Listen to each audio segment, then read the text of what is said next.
Il s'appelle désormais Léon XIV, un nom chargé d'histoire, un nom rare. Mais derrière ce nom, qui est-il vraiment?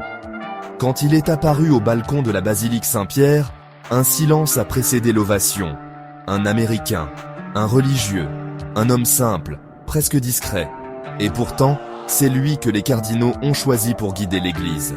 Voici l'histoire du nouveau pape, et ce que son parcours dit de l'avenir du catholicisme. Il est né en 1955, à Chicago. Un fils d'immigrés, élevé dans une foi vivante, simple, nourri de l'Évangile et du service. Très jeune, il rejoint l'ordre des Augustins, et dès le départ, il part en mission. Il quitte le confort des États-Unis pour le Pérou, au cœur de la misère. Là, il apprend l'espagnol, vit parmi les plus pauvres, dort parfois sans électricité. Il confiera plus tard, « C'est là-bas que j'ai rencontré le vrai Christ, dans les yeux des oubliés. » Son charisme ne passe pas inaperçu. Il devient supérieur de son ordre, puis évêque. En 2014, il est nommé évêque de Chiclayo, au nord du Pérou. Mais c'est en 2023 que le tournant se produit.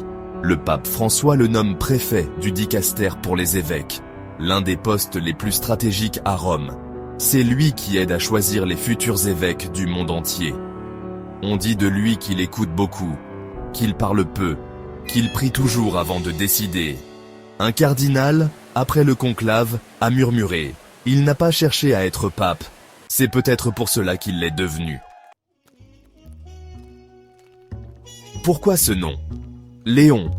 C'est un hommage au pape Léon XIII, le pape de la doctrine sociale, celui qui a parlé du travail, de la justice, de la dignité humaine. En choisissant ce nom, il envoie un message. Je veux une église engagée, mais enracinée. Le chiffre 14 évoque une continuité, mais aussi une nouveauté attendue depuis des décennies. Lors de sa première homélie, il a dit « Le monde ne manque pas de paroles, il manque de miséricorde. » Léon XIV veut une église à genoux, devant Dieu, et debout auprès des hommes. Il parle de fraternité, de paix, de justice.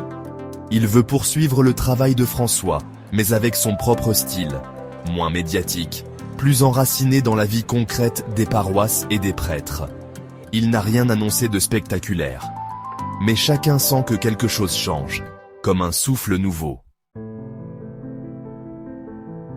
Juste avant son élection, il aurait confié à un autre cardinal, « Si je deviens pape, priez pour que je ne me perde pas. » Et le jour de son élection, il a demandé un moment de silence sur la place Saint-Pierre, pour prier pour François et pour confier l'Église au Seigneur.